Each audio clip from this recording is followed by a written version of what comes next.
Happy new year. Happy new year ঘরে বাইরে with Deblina Promi entire পুরো ফ্যামিলিকে তোমরা প্রত্যেকে ভীষণ ভালোভাবে কাটাও। 2023-এ আমরা কি করেছি না করেছি, কি ভুল করেছি, অবশ্যই সেখান থেকে যদি কোনো ভালো শিক্ষা পেয়ে থাকি সেই শিক্ষাটাকে নিয়ে যেন আমরা এগিয়ে যেতে পারি। 2024-এ যেন আমরা আর কোনো ভুল না করি আর কি। তারপরেও ভবিষ্যতে আমাদের জন্য কি লেখা আছে আমরা কেউই জানি না, তবে চেষ্টা করবো নিজেদের তরফ থেকে যেন কোনো ভুল না হয় সেভাবেই এগিয়ে যাওয়ার। তোমরাও ভালো থেকো, তোমরাও পুরো ফ্যামিলিকে নিয়ে ভীষণ ভালোভাবে কাটাও। যদিও 1 তারিখ চলে গেছে কালকে, তো ভীষণ ভালোভাবে তোমরাও কাটিও। চলো, ফার্স্ট জানুয়ারি যদিও বা সেরকম আলাদা করে কোনো প্ল্যান নেই, তবে ভেবেছিলাম যে মানে আগে ভেবে রেখেছিলাম একটু পুজো দিয়েই দিনটা শুরু করব, বাট সেটা আর হয়ে ওঠেনি। কেন হয়নি সেটা বুঝতেই পারছো তোমরা, আর আলাদা করে বলার কিছু নেই। তা আজকে আমার বরের ইচ্ছে হয়েছে বিরিয়ানি খাবে, চিকেন বিরিয়ানি। তো এটাই আমি আলু আর ডিমটা সেদ্ধ বসিয়েছিলাম। ডিমটাকে বার করার সময় দেখলাম আলুটা আরেকটু সেদ্ধ হলে ভালো হয়, তাই বসিয়ে দিয়েছি আরেকবার। এটা হয়ে গেছে, এটা এবার অফ করে দিয়েছি। আর এখানে আমি মাংসটাকে মাখিয়ে রেখে দিয়েছি। ডিমটা সেদ্ধ করার পর নামানোর পর প্রমি ছাড়িয়ে দিয়েছে খোলসটা, আর এখানে চালটা ভিজিয়ে রেখে দিয়েছি। এবার ভাতটাকেও বসাবো। খুব দেরি হয়ে গেছে এমনটা নয়, 11টা 3ই বাজে। এবার ঘর ঝাড় দেবো, ঘর মুছবো, এইসব কাজগুলো করতে থাকবো। ভাত বসিয়ে ভাতটাও ততক্ষণে হয়ে যাবে। তারপর প্রমি একটু মাংসটা কষাতে থাকবে, আর ততক্ষণে আমি বাঁধাকপিটা কেটে নেবো কালকের জন্য। কালকে ওকে অফিসে বাঁধাকপি করে দেবো। হ্যাঁ, রাতে কাটলেও হতে পারে, সেরকম প্ল্যান নেই। তবে বিকেলবেলা যদি একটু বেরিয়ে যাই, আসলে মনটাও খুব একটা ভালো লাগছে এমনটা নয়।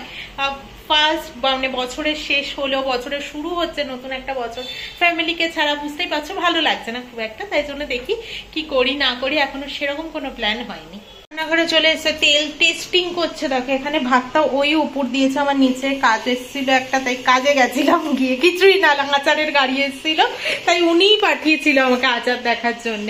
তো ওই আর কি। আর এখানে ওকে বললাম তুমি একটু, ও ছাড়ে দেখেছো তো, এর জন্য ওকে আমি দিতে চাই না, কিন্তু ওর আবার ছাড়তে মানে ইচ্ছে করে আর কি শেখার জন্য।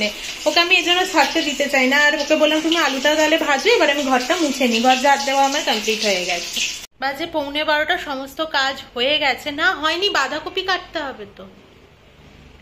বসলাম একটু আরাম করে, যে ঠিক আছে বসে নি, মাংসটা কষানো পুরো হয়ে গেলে, ও কষাচ্ছিল, এখন আমার সমস্ত কাজ হয়ে গেছে, ঘর ঝাড় ঘর মোছা সমস্তটা হয়ে গেছে।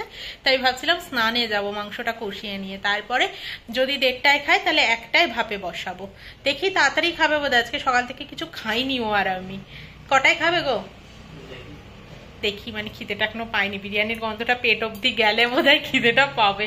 তো যাই হোক, তারপরে স্নানে যাওয়া ভাবছিলাম। এখন মনে করলো বাঁধাকপিটাই তো কাটা হয়নি। এই যে এখানে আমি ভাপে বসিয়ে দিয়েছি, আর এখানটাতে আমি লবঙ্গ দেইনি আজকে, কারণটা হচ্ছে যেহেতু আমি এই ফয়েল পেপার নয়, এটা হচ্ছে বাটার পেপারটা যেহেতু চাপা দিয়েছি, তাই জন্যে। তো আপাতত হোক। এখানে 1 কড়াই রয়েছে, মানে ঠেসে ঠুসে একটু কম দিলে হতো, আমাকে না খেতে দেওয়ার সময় বড় কোনো একটা জায়গায় নামিয়ে নিয়ে তারপরে দিতে হবে, এই আর কি। তো আপাতত হোক, আমি একটু জল দিয়ে দিয়েছি ফ্রাইং প্যানটাতে, ভাপে হতে থাকুক। এখানে ওর জন্য রায়তাটা তৈরি করে নিলাম, আর এখানে নামিয়ে নিয়েছি বিরিয়ানিটা। এক ঝলক দেখে নিই তোমাদের সাথেই, আমিও দেখছি, আমারও দেখা হয়নি। বাহ, এটাকে একটু মিশিয়ে নিতে হবে, তার জন্য এবার বড় কড়াইটা একটু ইউজ করতে হবে আমাকে। বিরিয়ানি একেবারে রেডি হয়ে গেছে। তো এরকম হয়েছে, দেখো আমি বড় কড়াইটাতে এবার ট্রান্সফার করে একটু নেড়ে চেড়ে দিয়েছি যাতে মশলাগুলো অন্তত মিশে যায়। প্রমির আবার একটু সাদা ভাত হলুদ ভাত ভালো লাগে, ও আমাকে নাড়তে কিছুতেই দেয় না, খুব রেগে যায়। কিন্তু ওকে আজকে আমি বোঝাতে পারছি না যে আমি ছোট কড়াইটাতে একটুও নাড়া দেওয়ার চান্স পাইনি। তো মশলাগুলো একটা জায়গায় হয়ে থাকে, ঘিটা একটা জায়গায় হয়ে থাকে। তো একজনকে তো বেড়ে দিয়েছি, সে আমাকে বেড়ে দেওয়ার আর সুযোগ দিচ্ছে না, দেরে দেরে করে যাচ্ছে শুধু। তো এই হচ্ছে, ওটা আপাতত খেতে থাকুক, বেশিটা দিয়ে দিলেই না একেবারে ঠান্ডা হয়ে যাবে। এখন বাজে 6:30, আর আমরা একটু বেরোচ্ছি, যাব পুরনো ফ্ল্যাটে। প্রথমে বিশাল দাদের সাথে একটা দরকার আছে, সেখানে যাব। গিয়ে তার প্রথমে যাবো তো ওখানে প্রথমে যাব, তারপর একটু এদিক ওদিক ঘুরে নিয়ে চলে আসবো।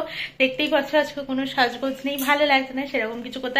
এই যে আমার হাতাটা না একটু বড়, আর আমার এরকম ফুল স্লিভ পরতে বেশ ভালো লাগে, ওই জন্য আমি কাটাইও নি, কিছু করিও নি আর কি, আর গোটাইও না ওই জন্যে। তো চলো এবার বেরোই।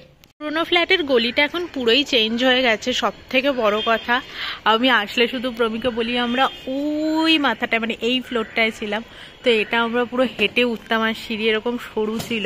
বিশেষ করে এমনি টাইমে অসুবিধা তেমন হতো না, ডিমার্ট থেকে আসলে, তারপরে ধরো ওই ইসে থেকে আসতাম যখন, বাড়ি থেকে ট্রলি ফলি নিয়ে, তখন খুব অসুবিধা হতো। তো যাই হোক, এবার ভেতরে যাওয়া যাক। বাড়ি থেকে তো বেরিয়েছিলাম 6:30টার দিকে, তারপরে এখন বাজে 8টার একটু বেশি বাজে, 8:21 বাজে। 8:10-এর দিকে বিশালদাদের বাড়ি থেকে বেরিয়েছিলাম। এখন এলাম সানাতে, তারপর বাড়ি চলে যাবো। এখন বেজে গেছে প্রায় 10টা, আমরা খেতেও বসে গেছি। খুব একটা খিদে আছে এমনটা নয়। বিশালদাদের বাড়িতে আবার বার্গার খেয়েছিলাম, আর ও রচাও খেয়েছে আরো এক কাপ। তো যে একটুখানি কি বিরিয়ানি ছিল, খুব হিউজ পরিমাণে ছিল এমনটা নয়। তো আমরা দুজনেই সেটাই খেয়ে নিচ্ছি। তো চলো আমরা খেয়ে নিই, তারপরে আসছি তোমাদের কাছে। খাওয়া দাওয়া হয়ে গেছে, তারপরে আমরা থানা থেকে এনেছিলাম। ঠিক আছে ঠিক আছে, আমাকে কিন্তু খেতে দেয়নি, তোমরা ভেবো না যে আমাকে খেতে দিল, আমাকে দেখালো, তোমাদেরকে দেখালো জাস্ট। হ্যাঁ, সানা থেকে এনেছিলাম। আর আমি যখন গেছিলাম, আমরা দেখো 31st আর 1 জানুয়ারি পুরোই বাড়িতে বসে কাটিয়ে দিয়েছি। অবশ্যই এতটা স্যাক্রিফাইসের পেছনে কোনো তো কারণ রয়েইছে, সেসব তোমাদেরকে পরে বলবো। এরকম কোনো ব্যাপার নেই যে বলবোই না বা কিছু। আমার তরফ থেকে কোনো স্যাক্রিফাইস এরকম কিছু নয়। তবে হ্যাঁ, দুজনে একটু বেরোতে চেয়েছিলাম, তবে ও খালি গায়ে রয়েছে বলে তোমাদের সামনে আসছে না। ওখান থেকে আমাকে ইশারা করে বলছে ওর জন্য বিশাল বড় স্যাক্রিফাইস, ও কোনো রেস্টুরেন্টে যায়নি, ও মাটন খায়নি এই দুদিনের মধ্যে। তো যাই হোক, অবশ্যই কিছু পেতে গেলে অনেকটা ছাড়তে লাগে, সেরকমই কিছু আর কি। তো ঠিক আছে, অসুবিধা নেই, তার জন্য সেরকম কোনো ব্যাপার নয়। যথেষ্ট ভালোভাবে দিন কাটিয়েছি। আমি সবসময় মনে করি আমি যেরকম আছি তার থেকেও খারাপ অবস্থাতে অনেক মানুষ রয়েছে। যদি এইটা ভেবে দিনটা কাটাই না, তাহলে মনে করবো আমি অনেক ভালো রয়েছে। তাই এটা ভাবাই সব থেকে ভালো। আমার যখন শরীর খারাপ হয়, তখনও আমি এটাই ভাবি যে আমার থেকে খারাপ পরিস্থিতিতে অনেক মানুষ রয়েছে। তো এইরকম ভাবার কোনো কারণই নেই, ভগবান তো আমাকে যথেষ্ট ভালো রেখেছে। তো যাই হোক, রাত বিরেতে আর জ্ঞান দিচ্ছি না আমি। আজকের দিনটা আমরা কেমন কাটিয়েছি তোমাদের সাথে তো শেয়ার করলামই। আর সন্ধ্যেবেলাটা ভীষণ ভালো কেটেছে। বিশালদা এত এনার্জেটিক একটা মানুষ, আর এত ভালো কথা বলে, তো এমনি ভালো লাগে। তো ওই জন্য বেশ ভালো লাগে আর কি কথাবার্তা বলতে। তো ওখানে বসে আড্ডা দিতেই তো অনেকটা টাইম কাটিয়ে ফেলেছি। তো চলো, আজকের মতো এখানেই শেষ করছি। কালকে আবারও আসবো একটা নতুন ব্লগের সাথে।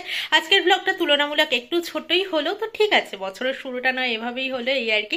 2023 পার করে আমরা 24-এ পা রেখেছি, একটা বছরকে বিদায় জানিয়েছি। তো আশা করি এই বছরটা সবার ভালো কাটবে, সবার।